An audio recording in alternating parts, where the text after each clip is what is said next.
भगवान राम जब प्रकट हुए, बहुत उत्सव, 1 महीने तक आनंद उत्सव मनता रहा। 1 महीने का 1 दिन हो गया। 1 महीने तक लोग नाचते रहे, गाते रहे, बधाइयाँ लुटाते लूटते रहे। और महाराज 1 महीना बीता और किसी को ये मर्म पता नहीं चला। शंकर जी कहते हैं, देवी मर्म न जाने कोई। इस मर्म को कोई जान ही नहीं पाया। क्यों?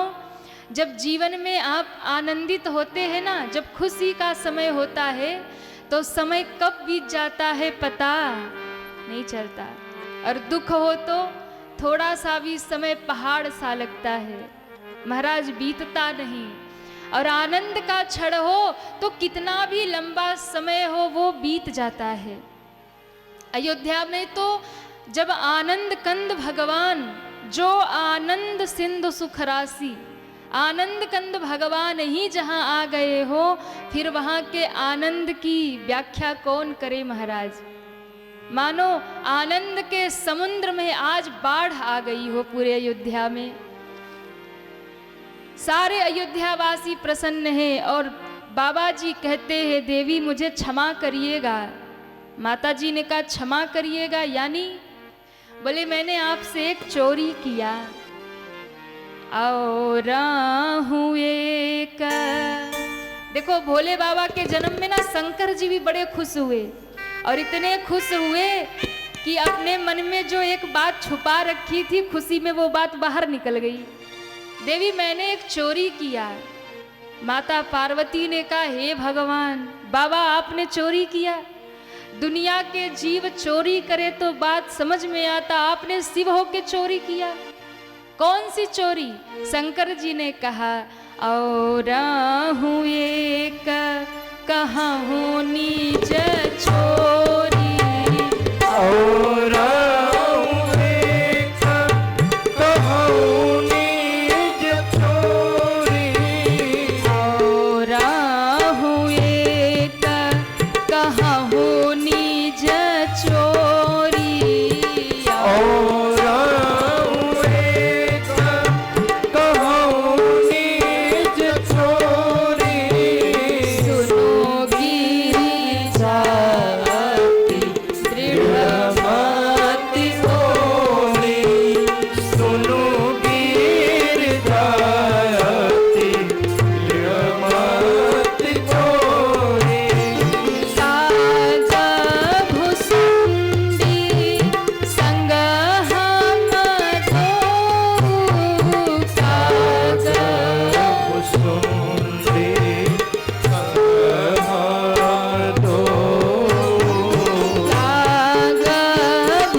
कहते, देवी हमने एक चोरी किया।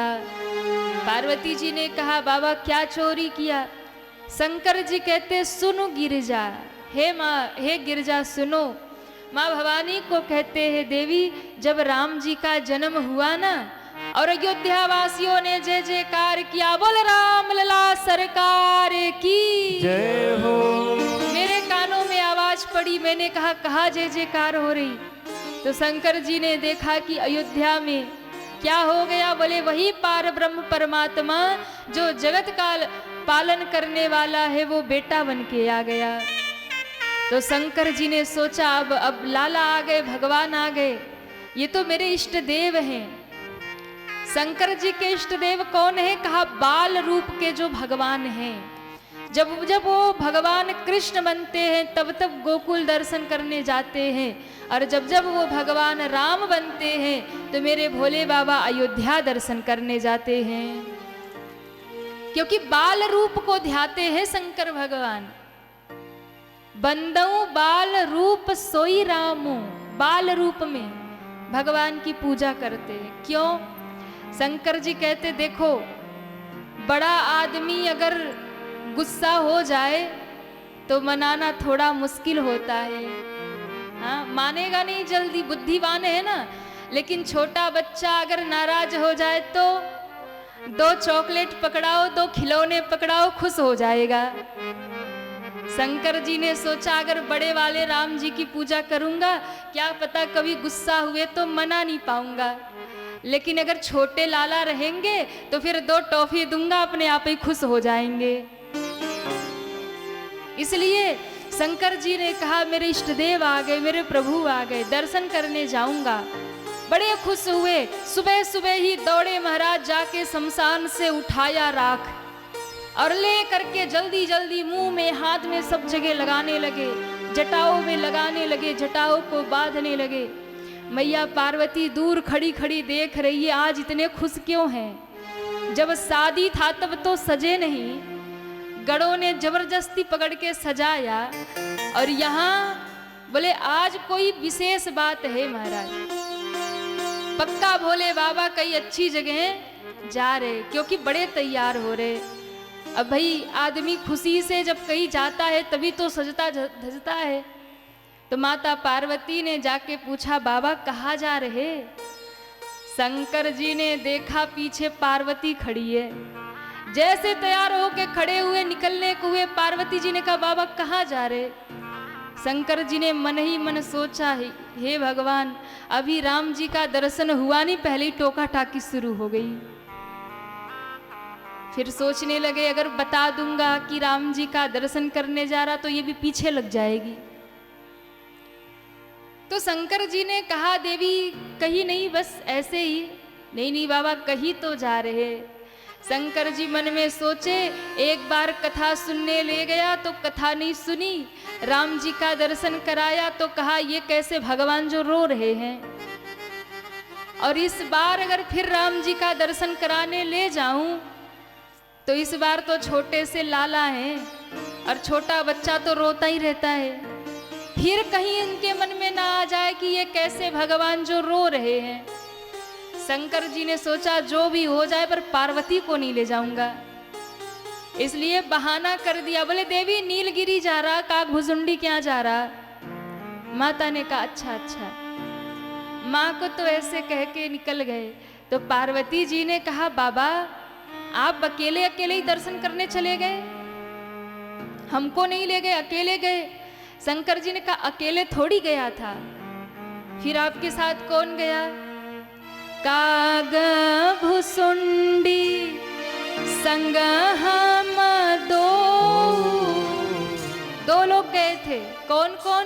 बोले मैं और काग भुसुंडी को ले लिया था साथ में, काग भुसुंडी भी गया था। पार्वती जी थोड़ी सी रुष्ट हो गई, बाबा अब हमसे प्यारा आपको वो कौआ हो गया, हमको नहीं ले गए और कौआ लेके चले गए। शंकर जी ने कहा देवी अब क्षमा कर दो, अब नहीं ले गया, मेरे मन में भय था। तो बाबा फिर लीला सुनाइए ना, हुआ क्या? बाबा कहते काग भुसुंडी को लेकर के और शंकर भगवान ज्योतिषी का रूप बना के अयोध्या में प्रवेश करते हैं। काग भुसुंडी को कहा भैया सुन, हम बन जाते गुरु और तू बन जा चेला, और दोनों चलते राम जी का दर्शन करने। लेके पहुंचे महाराज। जैसे ही पहुंचे अयोध्या में जाकर देखा दशरथ जी के दरवाजे पे लंबी भीड़ लगी है राम जी का दर्शन करने वालों की। और जब भीड़ लगी तो भोले बाबा ने कहा भैया चलो धीरे से लाइन में लग जाते हैं। धीरे से लाइन में लग गए, लेकिन महाराज दर्शन करते करते इंतजार करते करते गेट के पास पहुंचे ही थे, इतने में फिर अयोध्यावासी इतने झुंड में आए कि धक्का मारते मारते बाबा को सरजू किनारे पहुंचा दिया। शंकर जी ने कहा भैया दिन भर लाइन में लगे रहे, दर्शन नहीं हुआ, इसलिए भैया ऐसे दर्शन होने वाला नहीं, कोई और युक्ति लगाओ। क्या लगाएं? बोले भैया तू मेरा प्रचार कर कि मेरे गुरुजी बहुत बड़े ज्योतिषी हैं, तो क्या होगा? बोले सारे लोग जो राम जी का दर्शन करने जा रहे सब इधर आ जाएंगे, गेट खाली होगा और हम दर्शन करने चले जाएंगे। आज गुरु और चेला बनकर के शंकर जी अयोध्या की गलियों में घूमने लगे महाराज, राम जी का दर्शन करने के लिए, और बहुत भाव से संतों ने दर्शन कराया। आज अयोध्या की गलियों में घूमे जोगी मतवाला, आज अयोध्या की गलियों में घूमे जोगी मतवाला, अलख निरंजन खड़ा पुकारे, देखूंगा दशरथ लाला। अलख निरंजन खड़ा पुकारे, देखूंगा दशरथ लाला। आज अयोध्या की गलियों में घूमे जोगी मतवाला, आज अयोध्या की गलियों में घूमे जोगी मतवाला, अलख निरंजन खड़ा पुकारे, देखूंगा दशरथ लाला। अलख निरंजन खड़ा पुकारे,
शाम हो गई, दर्शन नहीं मिला। तब कागभुसुंडी ने पूरे नगर में घोषणा कर दी, सुनो, हमारे गुरुदेव बहुत बड़े ज्योतिषी हैं, जिनको भूत भविष्य दिखाना हो ना पहुंच जाए सरजू किनारे। भूत भविष्य सब जानते, अभी अभी कैलाश से निकल के आए हैं। जैसे ही कानों में सुना, पूरे प्रजापुरवासी दौड़े महाराज, बाबा हमारी रेखा बताओ, हमारी बताओ। शंकर जी सबकी रेखा बताने लगे। एक जो महल में दासी रहती थी वो भी गई थी महाराज। उसने देखा, अरे ये बाबा तो बड़े जोरदार हैं, जाकर के महारानी को बताती हूँ कि वो भी लाला का हाथ दिखाए। महाराज दौड़ी दौड़ी महलों में आई और जाकर के माता कौशल्या को कहा, माँ बहुत बड़े ज्योतिषी आए हैं। अच्छा, भूत भविष्य सब बताते, हम तो कहते लाला का भविष्य दिखा लो महाराज। मैया कौशल्या ने कहा, अच्छा जाओ लेके आओ। आहा, वो दासी दौड़ी दौड़ी आई, बाबा हमारे महाराज के यहाँ बहुत समय बाद लाला भये हैं, एक बार चल के उनका भी तो भविष्य बताइए ना। शंकर जी ने सुना, भुसुंडी जी की ओर देखा, चेला काम बन गया, चलो। आहा, खड़े हुए त्रिशूल डमरू लेकर, और जैसे ही महल के द्वार पे पहुंचे, सोई द्वारपालों ने रोक दिया। महाराज सुनो, एंट्री तो एक ही की होगी, महारानी ने पास एक ही को दिया है, एक ही का पास बना, दो नहीं जा सकते। शंकर जी ने सोचा कहीं इसके चक्कर में मैं भी ना रह जाऊं। शंकर जी ने कहा, भैया एक काम करो, ये मेरा चेला है, ठीक है, अगर एक ही को जाना तो मैं जाता हूं, इसको यही रहने दो। कागभुसुंडी जी ने सोचा, बाबा बड़े चालाकी कर रहे हैं, सारी मेहनत हमने की, इनका प्रचार हमने किया और हमको ही दर्शन नहीं हो रहा। शंकर जी भीतर जाने लगे, इतने में कागभुसुंडी जी ने कुर्ता पकड़ के खींचा। बाबा, शंकर जी ने देखा क्या है, बोले हमको भी ले चलिए, नहीं तो। शंकर जी ने कहा, नहीं तो क्या, अभी सारी पोल पट्टी खोलता हूं, ये कोई ज्योतिषी नहीं शंकर जी हैं। बोले बाबा ने सोचा एक और समस्या, अभी चिल्लाएगा शंकर जी है तो सब दर्शन करने आ जाएंगे। कहा, भैया अब मैं क्या करूं, अब ये जाने नहीं देते। बोले कुछ भी करो, अगर मुझे नहीं ले गए तो पोल पट्टी खोल दूंगा। शंकर जी ने सोचा अब कोई उपाय करना होगा। कहा, भैया देखो, वैसे एक बात है, भविष्य तो मैं बताता हूँ, लेकिन मैं थोड़ा बूढ़ा हो गया ना, नजरें कमजोर हो गई, रेखा तो ये चेला ही देखता है, इसके बिना तो आधा ही काम होगा। तो बोले एक बार ठहरो, महारानी जी से हम परमिशन लेके आते। हाँ हाँ जाओ। दूत दौड़ा दौड़ा गया, कहा, महारानी जी एक चेला जी भी हैं, गुरुजी तो खाली भविष्य बताते हैं, रेखा तो चेला देखता है, दोनों को ले आए। महारानी ने कहा, हाँ हाँ दोनों को ले आओ। और जैसे ही कहा, भोले बाबा प्रसन्न हो गए और कागभुसुंडी और भोले बाबा को महलों में प्रवेश मिल गया। कौशल्या मैया, कैकेयी मैया, सुमित्रा मैया, चारों लालाओं को गोद में लेके द्वार पे खड़ी हो गई। मात कौशल्या द्वार पे आई, अपने सुत को गोद लिए। मात कौशल्या द्वार पे आई, अपने सुत को गोद लिए। अति विभोर हो शिव जोगी ने, राम रूप के दर्श किए। अति विभोर हो शिव जोगी ने। जैसे ही द्वार पे आई, आहा, भोले बाबा ने राम जी को देखा, राम जी ने भोले बाबा को देखा। देखो, राम जी भी उदास बैठे थे, रो रहे थे। माता कौशल्या परेशान थी, क्यों रो रहे।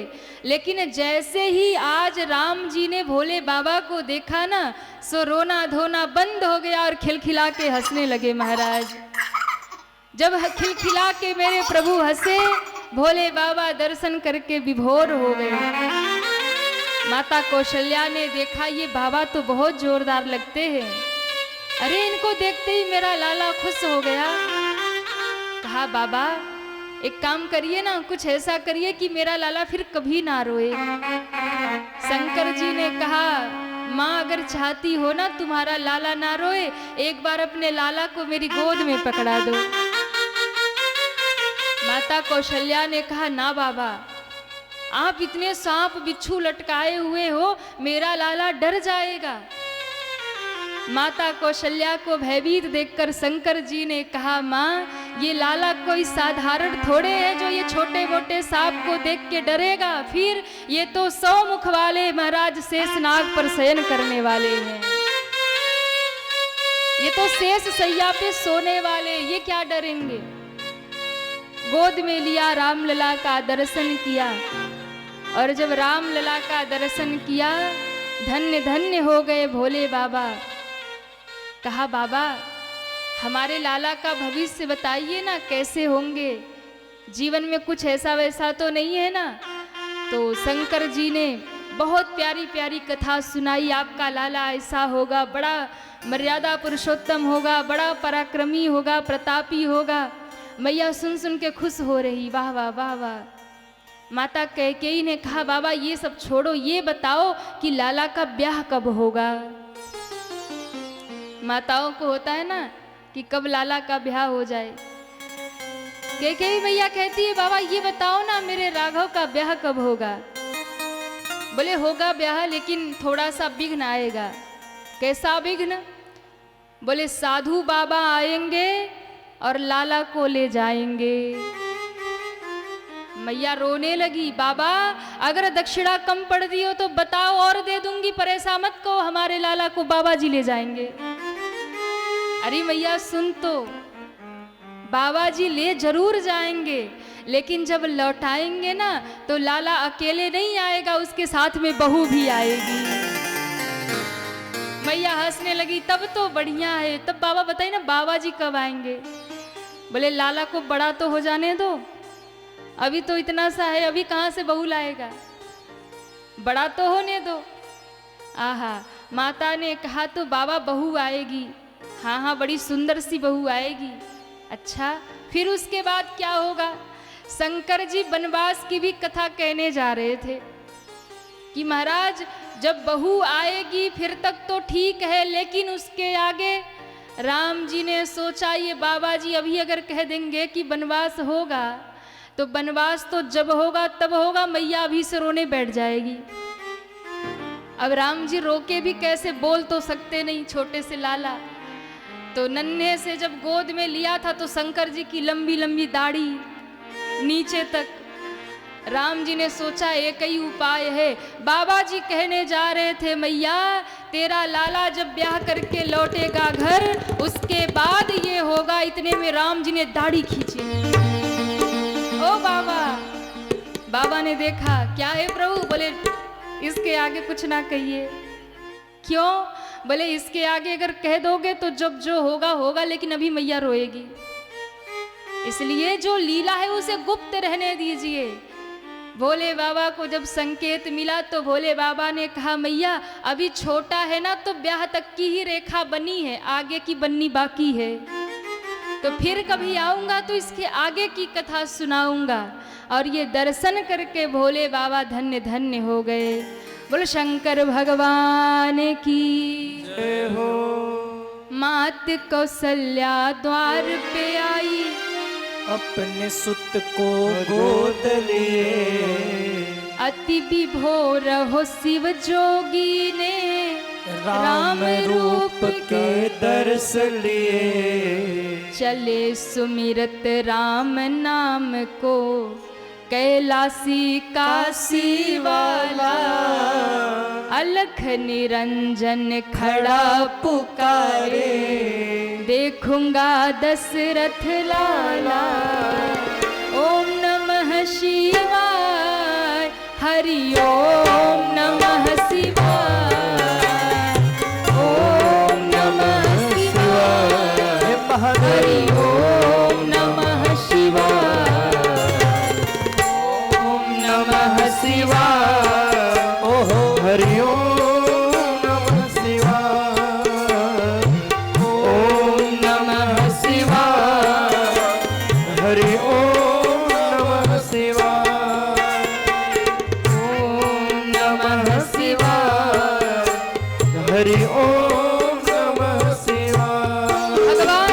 होकर दर्शन करके कैलाश लौटे। और इसके बाद में बाबा जी दर्शन कराते हैं। भगवान थोड़े बड़े हुए, और जब भगवान बड़े हुए तो आज भगवान का नामकरण संस्कार हुआ, और बड़े हुए तो जनेऊ संस्कार हुआ महाराज। चारों भाइयों का नाम रखा गया, और फिर बाद में जनेऊ संस्कार जब हुआ तो मेरे भगवान गुरु जी के यहाँ पढ़ने के लिए गए। वैसे भगवान को पढ़ने की आवश्यकता नहीं है, लेकिन फिर भी लीला कर रहे हैं, इसलिए मेरे भगवान आज पढ़ने के लिए गए। बाबा कहते हैं, गुरु गृह पढ़न गए रघुराई, गुरु गृह पढ़न गए रघुराई, अल्पकाल विद्या सब पाई, अल्पकाल विद्या सब पाई। गुरु गृह पढ़न गए रघुराई, गुरु गृह पढ़न गए रघुराई, अल्पकाल विद्या सब पाई, अल्पकाल विद्या सब पाई, विद्या सब सब पाई, विद्या सब पाई। भगवान गुरु जी के आश्रम में गए, शिक्षा प्राप्त की। लौट कर जब आए हैं तो गोस्वामी जी कहते हैं, बहुत प्यारी भगवान की दिनचर्या है। प्रातः काल उठ के रघुनाथा, मात पिता गुरु ना वही माथा। सुबह उठ के भगवान माता पिता और गुरु को प्रणाम करते हैं, पिता की आज्ञा लेकर सारे राज का काम करते हैं। बाबा जी कहते हैं, श्री याज्ञवल्क जी महाराज भारद्वाज जी को कहते हैं, महाराज यहाँ तक की कथा हमने गाई, आपने सुनी, लेकिन इसके आगे की जो कथा है ना, अब कथा को थोड़ा सा मोड़ दे रहे। कहा, बोले अब ये कथा अयोध्या से सीधे बक्सर पहुंच गई। कहाँ पहुंच गई? बिहार में एक स्थान पड़ता है बक्सर। बाबा जी कहते हैं, यह सब चरित कहा मैं गाई, अगली कथा सुनहु मान लाई। ये सब कथा मैंने सुनाई, पर आगे की कथा अब थोड़ा मन लगा करके सुनिए। क्यों? क्योंकि अभी तक तो भगवान की कथा थी, लेकिन अब भगवान की भी यात्रा, भक्ति की यात्रा होने जा रही है। यानी अब भगवान की यात्रा आगे बढ़ेगी। भगवान बक्सर पहुंचेंगे और बक्सर से जनकपुर पहुंचेंगे। और जनकपुर, कहा जनकपुर वो भूमि है जहां महारानी भक्ति प्रकट हुई। माता जानकी भक्ति स्वरूपा है, और जीवन में भक्ति तो तभी मिलती है जब गुरु हमें भक्ति के मार्ग में लेकर जाते हैं और भक्ति से मिलवाते हैं। स्वयं भगवान भी धरती पे आए ना, तो भक्ति को पाने के लिए गुरु के पीछे पीछे चलना पड़ा महाराज। क्यों? जब विश्वामित्र बाबा राम जी को लेने आए और राम जी विश्वामित्र बाबा के पीछे पीछे बक्सर तक गए, तो विश्वामित्र बाबा ने उन्हें बक्सर से मिथिला नगरी में पहुंचाया, और मिथिला में फिर जानकी जी को धनुष तोड़ करके राम जी को प्राप्त हुई जानकी। सीता जी भक्ति है, विश्वामित्र बाबा यहाँ गुरु की भूमिका में है। जीवन में अगर भक्ति को पाना है, जीवन में भक्ति तक पहुंचना है, तो गुरु के पीछे पीछे चलिए। यानी गुरु धारण करके जीवन की यात्रा ले चलेंगे तो एक दिन भक्ति महारानी जीवन में प्राप्त हो जाएंगे। अच्छा, भक्ति मिलेंगी तो क्या होगा? भक्ति मिलेंगी तो भगवान अपने आप खींचे चले आएंगे। वो भजन गाते हैं ना, भगत के बस में है भगवान। भक्ति से ही भगवान मिलते हैं महाराज। अगर भगवान को पाना है तो भक्ति ही मार्ग है, प्रेम ही मार्ग है। तो सीता जी भक्ति हैं, और यदि भक्ति पाना है तो गुरु के पीछे चलना होगा। इसलिए जीवन में गुरु जरूरी महाराज। हम गुरु क्यों बनाएं? जीवन में हम जीवन जिए जा रहे, बोले महाराज अभी भजन करने का समय नहीं है। क्या कर रहे हैं? बोले अभी थोड़ा पढ़ाई लिखाई कर रहे।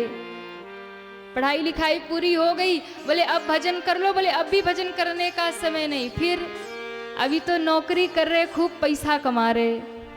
पहले जेब भर जाए, बढ़िया फ्लैट बन जाए, ये हो जाए वो हो जाए, खूब पैसा कमा लिया। बोले महाराज अब, बोले अब देखो बाल गोपाल हो गए, उनकी पढ़ाई लिखाई चल रही, उनका शादी विवाह कर ले, घर में बहू आ जाए, बेटी ससुराल चली जाए, फिर बैठ के भजन करेंगे। फिर महाराज क्या हुआ? बोले जब बहू भी आ गई, फिर नाती पोतों में फंस गए। हाँ, क्या हो गया? बोले अब नाती पोते आगे पीछे बाबा बाबा बाबा करते हैं, तो फिर अब माला छूट रही, माला उठ ही नहीं रही महाराज। इस जीवन का कोई भरोसा नहीं है महाराज। और मानव जीवन पाकर अगर जीवन में भजन नहीं किया तो फिर इस जीवन का कोई मोल नहीं है। भजन ही जीवन का सार है, और भजन ना हो तो ये जीवन बेकार है महाराज। भजन के बिना जीवन का कोई महत्व नहीं। क्यों? दुनिया में आए किस लिए है? भगवान को पाने के लिए। लेकिन फिर यहाँ आके वही माया, हाय बिटिया, हाय बेटा, हाय पैसा, उसी में लिपट गए, तो फिर जीवन का कोई मतलब नहीं है। इसलिए एक एक पल बीत रहा, एक एक क्षण जिंदगी बीत रही, हमें चाहिए समय रहते हम गुरु मंत्र धारण कर ले, जीवन में गुरु धारण कर ले। दुनिया छोड़ दे ऐसा मैं नहीं कहती।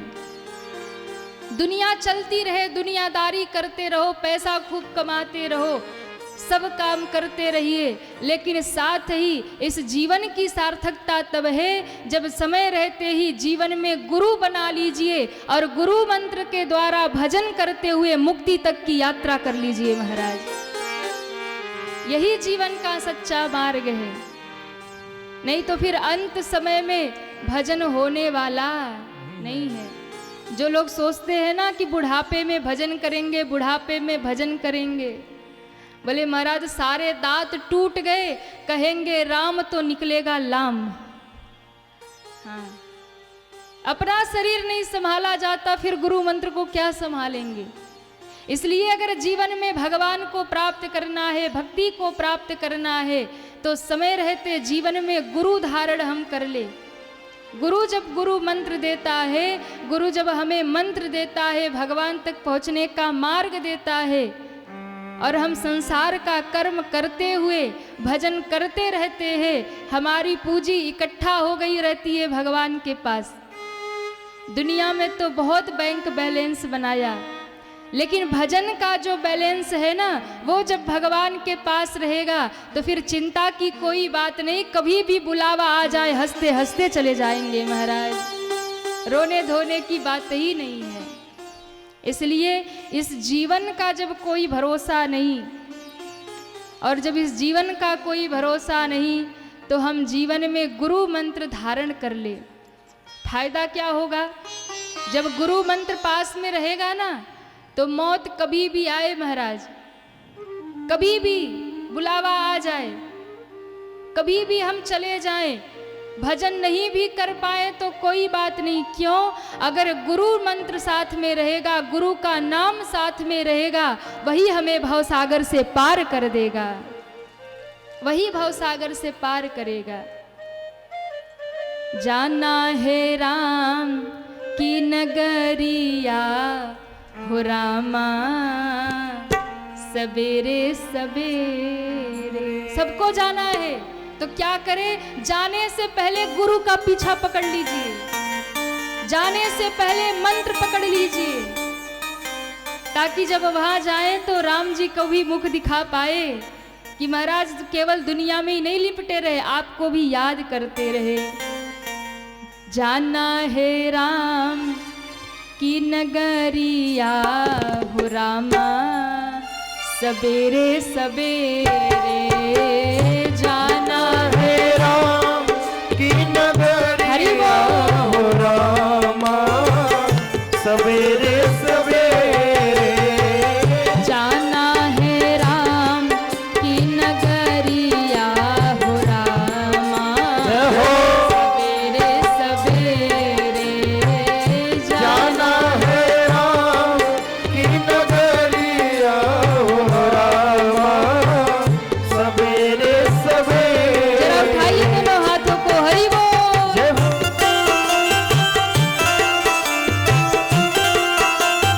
हरि बोल।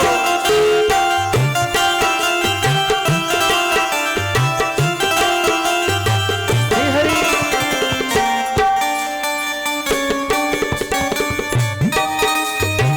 श्री राधे। हरि बोल।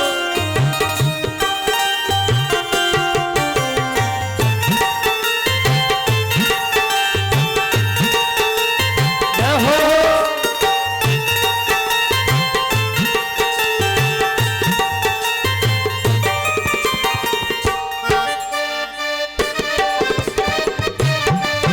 श्री राधे।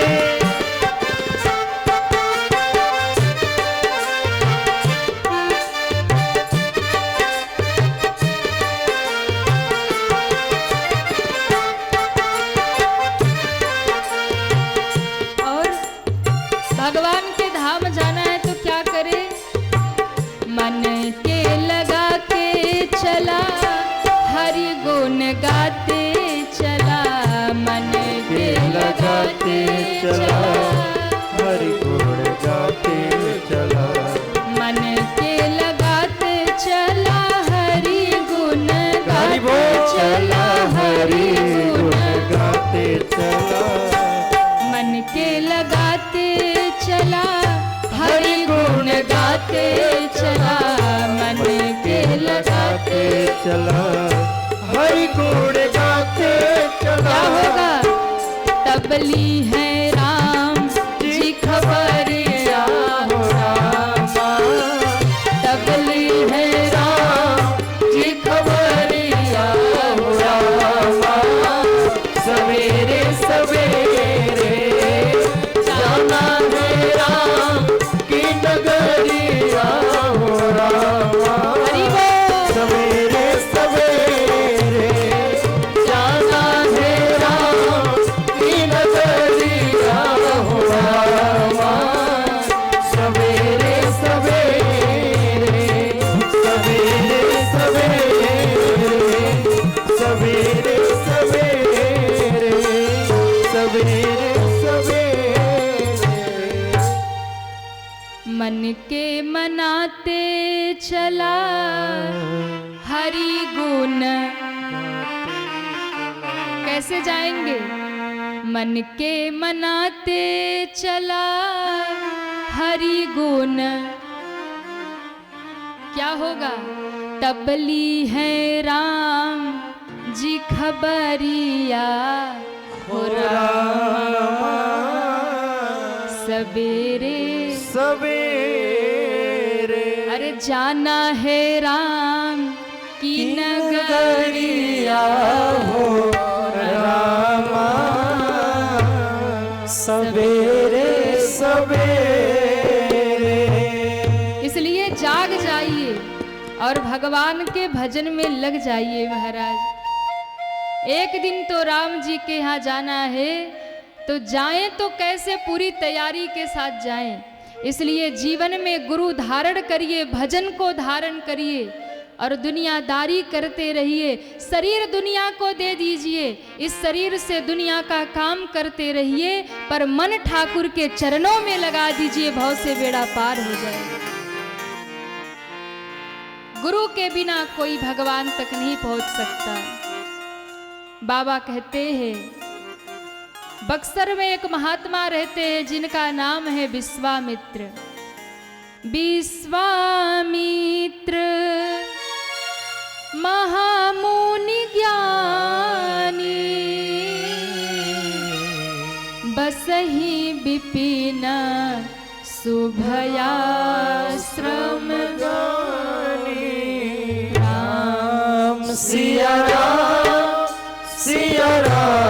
जय जय राम राम सिया राम जय जय राम। बक्सर में बाबा विश्वामित्र रहते हैं। करते क्या है? यज्ञ करते हैं, हवन करते हैं, जप करते हैं, तप करते हैं। लेकिन जैसे ही बाबा यज्ञ शुरू करते हैं ना, देखत यज्ञ निशाचर धावहि, करहि उपद्रव मुनि दुख पावहि। राम सिया राम जय जय राम राम सिया राम जय जय राम। जैसे ही बाबा यज्ञ शुरू करते हैं, सुबाहु मारीच ताड़का दौड़ते हैं महाराज, और बाबा का यज्ञ विध्वंस हो जाता है। एक दिन बाबा बड़े दुखी हो गए, मन में बड़ी चिंता हो गई, मेरा यज्ञ पूरा नहीं हो रहा, क्या करूं? अब तो इस यज्ञ को भगवान ही पूरा करेंगे। ध्यान लगा करके देखा, अयोध्या में भगवान आ गए। सोचा जाऊंगा दशरथ जी के द्वार से राम को मांग कर लाऊंगा और अपना यज्ञ पूरा कराऊंगा। गाधि तनय मन चिंता व्यापी, हरि बिनु मरहि न निशिचर। पापी इसलिए आज विश्वामित्र बाबा निकल पड़े अयोध्या। सरजू जी में स्नान किया, दशरथ जी के दरवाजे पर जाके कह दिया, जाओ महाराज को सूचना करो, बक्सर से विश्वामित्र बाबा पधारे हैं। दूत दौड़े महाराज और जाकर के दशरथ जी को कहा, महाराज बक्सर से विश्वामित्र बाबा आए हैं। दशरथ जी ने सुना द्वार पर संत आए हैं, सो आज मिलन गयऊं ले विप्र समाजा। बड़ा स्वागत किया, बड़ा सम्मान किया, आसन पे बिठाया और हाथ जोड़ लिया। महाराज आज तो मेरा परम सौभाग्य है, क्यों? मेरे द्वार पर आज बिन बुलाए संत का आगमन हो गया। और सज्जनों ध्यान रखना, संत अगर बुलाने से आपके घर आए ना तो ये आपका भाग्य है, लेकिन संत अगर बिना बुलाए कभी अचानक से द्वार पे आ जाए, बिना बुलाए ही संत का दर्शन हो जाए, तो ये आपका परम सौभाग्य है महाराज। ये भगवान की कृपा से होता है। बिनु हरि कृपा मिलहि नहीं संता, जब तक हरि की कृपा नहीं होगी। इसलिए कभी आपके दरवाजे पर कोई साधु आता है ना, अचानक से जीवन में जब कोई संत मिल जाए तो समझ लीजिए ये राम जी की कृपा है। ठाकुर जी ने इनको भेजा है मेरे लिए, आपने सोचा भी ना हो। देखिए, एक होते मेहमान और एक होते अतिथि। अतिथि कौन है और मेहमान कौन है? बोले जो बुलाने से आते हैं वो मेहमान हैं। हाँ, पूरे फोन करके हाँ सुबह आ रहे, व्हाट्सएप पे महाराज मैसेज कर दिया आ रहे, ये मेहमान है। लेकिन अतिथि कौन है? बोले जिसके आने की कोई तिथि ना हो वही है अतिथि।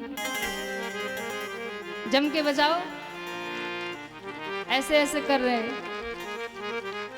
भूल जाते हैं आप लोग। जिसके आने की कोई तिथि ना हो वो है अतिथि। और अतिथि देवो भव, जो बिना बुलाए दरवाजे पे आ जाए वो अतिथि होता है और वो देवता के समान होता है महाराज।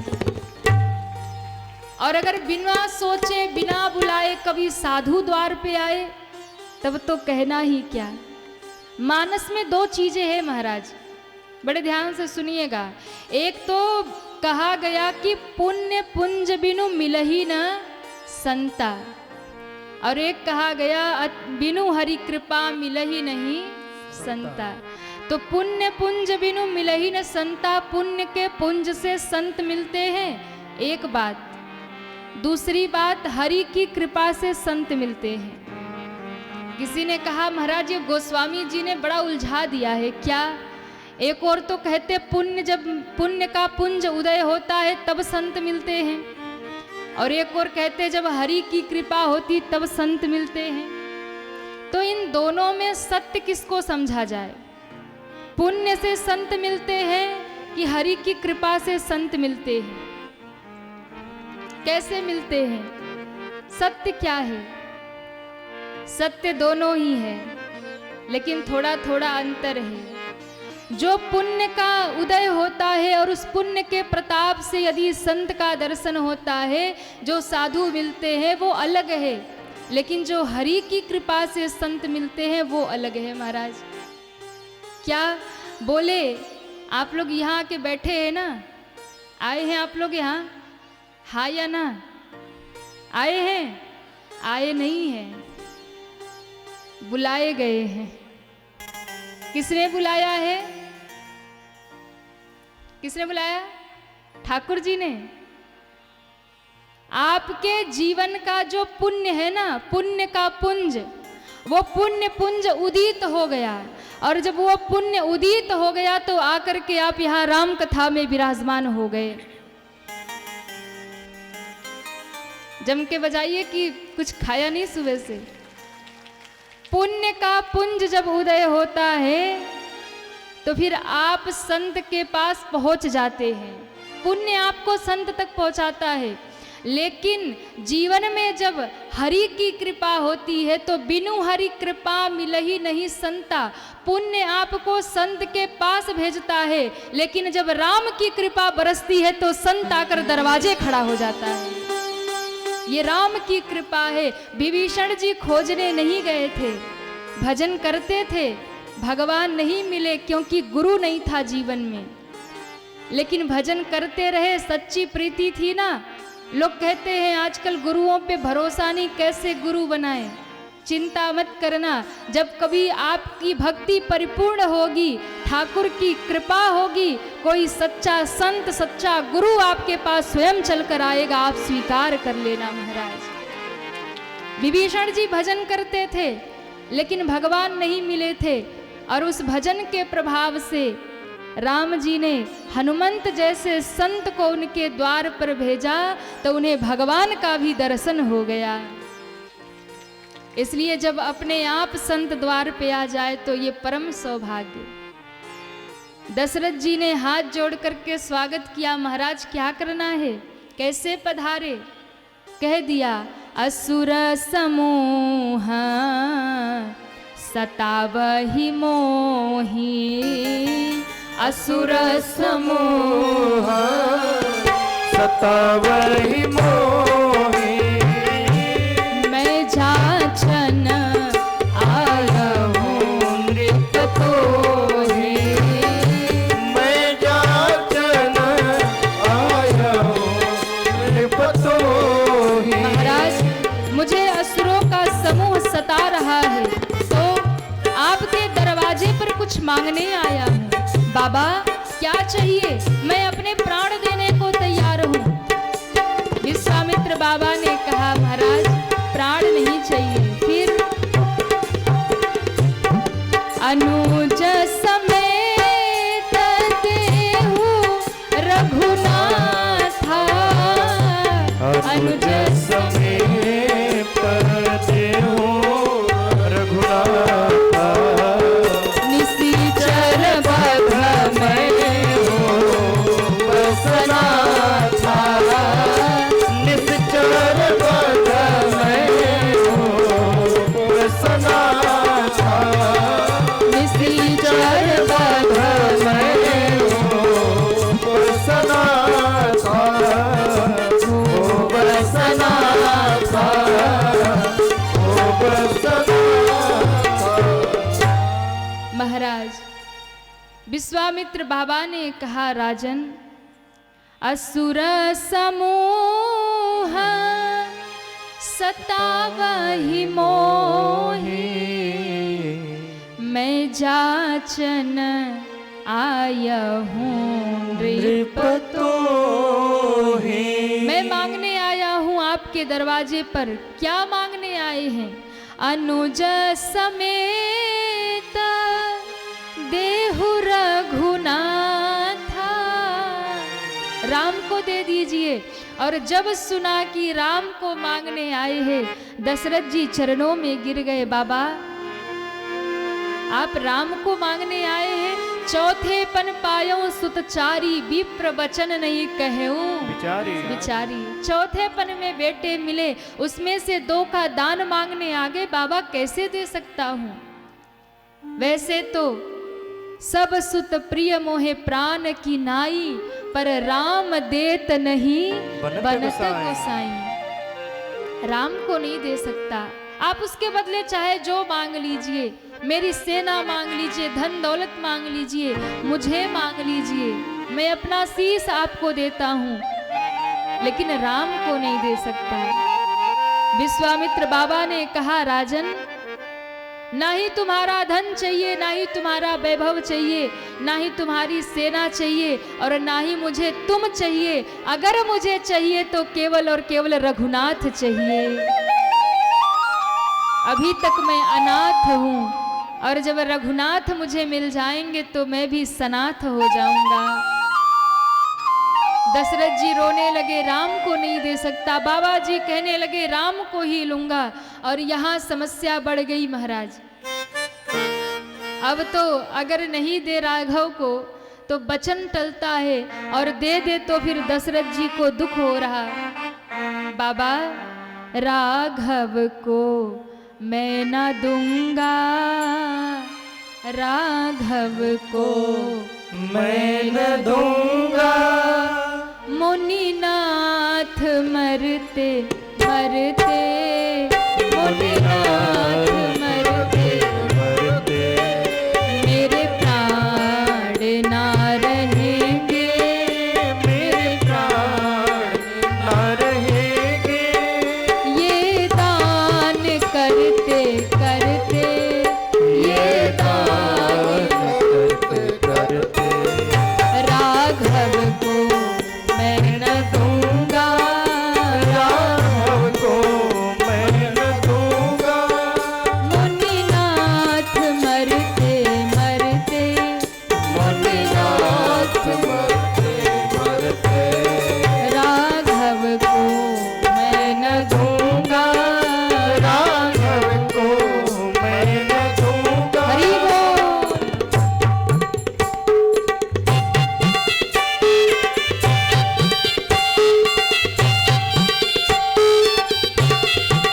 जय हो।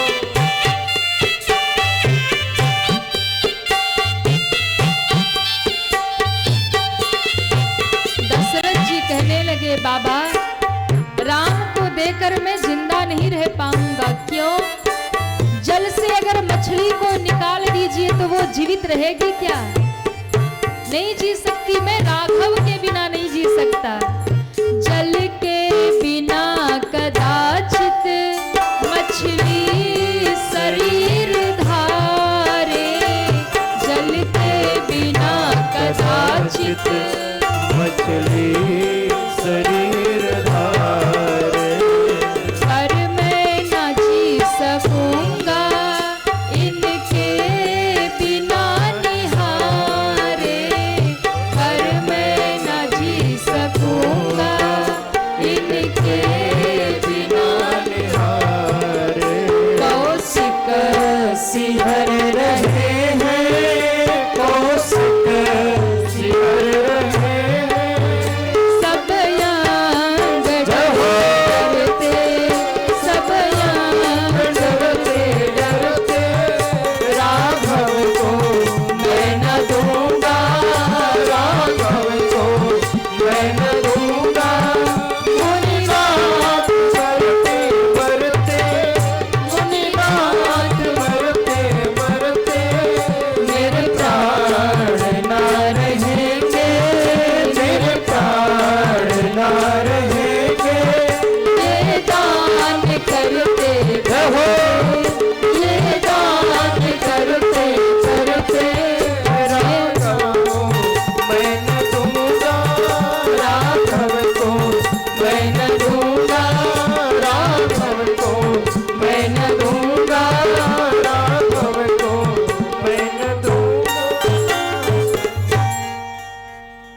दशरथ जी ने कहा बाबा जल के बिना कदाचित मछली शरीर धारे।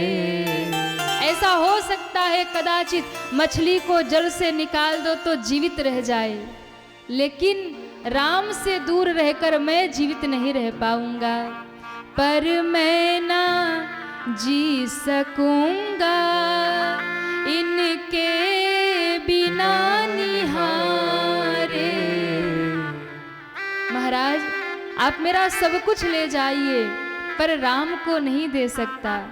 राघव को मैं न दूंगा, राघव को मैं न दूंगा। मुनिनाथ मरते मरते मुनिनाथ मरते मरते मेरे प्राण ना रहेंगे, मेरे प्राण ना रहेंगे। ये दान करते करते। बाबा अगर मैंने राम को दे दिया ना तो मैं जी नहीं पाऊंगा। रुष्ट हो गए बाबा। तब विश्वामित्र बाबा ने वशिष्ठ जी की ओर देखा और कहा महाराज आप कहीं चेला है ना दशरथ जी, आपके ही शिष्य ना, इनको समझाइए। राम को नहीं दे रहे और राम को देंगे नहीं तो लीला आगे कैसे बढ़ेगी। वशिष्ठ जी ने दशरथ जी को बुलाया, महाराज इधर आइए। क्या बात है बाबा जी, क्या कह रहे? कहा गुरुदेव राम को मांग रहे। अच्छा राम को मांग रहे तो दे दो, क्या दिक्कत है? बोले बाबा कैसे दे दूं? क्यों? आप तो जानते हैं ना चौथेपन में यज्ञ हुआ तब जाके राम मिले हैं और वो बाबा जी मांग रहे, मैं कैसे दे सकता हूँ? राम का दान कैसे कर दूं? बोले महाराज एक बात बताइए, आपको चौथेपन में बेटे मिले? हाँ महाराज। याद है आपको? कैसे मिले? बोले यज्ञ से मिले बाबा, आपने यज्ञ करवाया, आप तो सब जानते हैं। बोले पक्का यज्ञ से मिले? बोले हाँ बाबा।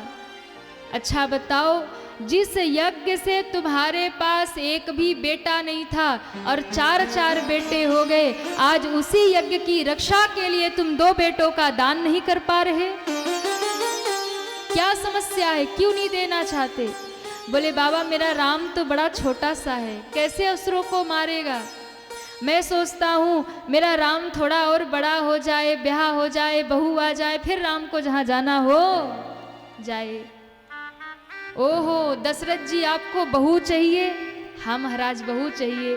तब एक काम करो जल्दी से दे दो राम जी को। अरे बाबा आप ये क्या कह रहे?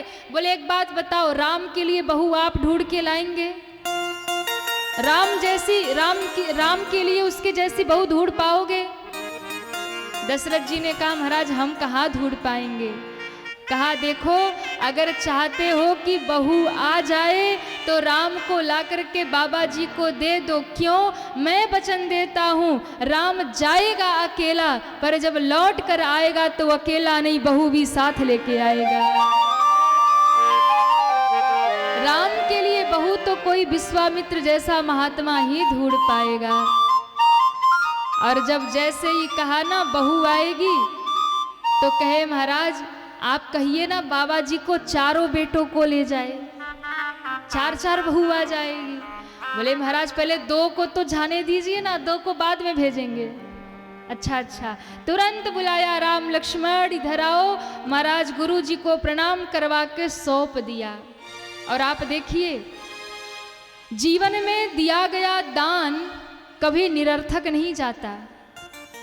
आप जितना भी दान करते हैं ना ठाकुर जी किसी का रखते नहीं है। जितना भी आप दान करेंगे, जितना भी आप देंगे, उसका अनंत गुना करके भगवान वापस करते हैं। कभी भगवान रखते नहीं किसी का। जितना भी आप दान करेंगे वो वापस करते हैं। दशरथ जी ने 2 बेटों का दान दिया था, यज्ञ की रक्षा के लिए 2 बेटों को भेजा। परिणाम क्या निकला? 4 बहुएं, साक्षात लक्ष्मी जी बहू बन के उनके आंगन में आ गई। महाराज ये दान का प्रभाव। जब विवाह हुआ ना तो दशरथ जी की आंखों में आंसू थे। बाबा, एक समय था जब राम को मांगने आए थे, मैं नहीं दे रहा था, लेकिन आज मेरा पूरा घर भर गया, 4 बहुएं प्राप्त हो गई, स्वयं लक्ष्मी बहू बन करके आ गई। क्यों? जितना भी आप धन कमाते हैं ना, उस धन की 3 ही गति होती है महाराज। धन की 3 गति होती है। कौन कौन सी बता दें? हाँ या ना? 3 गति होती है। क्या? पहली गति है उपयोग, दूसरी गति है दान, और तीसरी गति है नाश। जितना भी धन आप कमाते हैं, पहली गति जीवन में उसका उपयोग करिए, दूसरी गति उसका दशांश निकालिए। जो भी कमाते हैं, जितना भी कमाते हैं, उसका 10वां अंश निकालिए, वो दान करिए महाराज। कहीं भी कथा में, सत्संग में, कहीं मंदिर में, कहीं किसी गरीब को भोजन करा दीजिए, किसी संत के यहाँ दे दीजिए।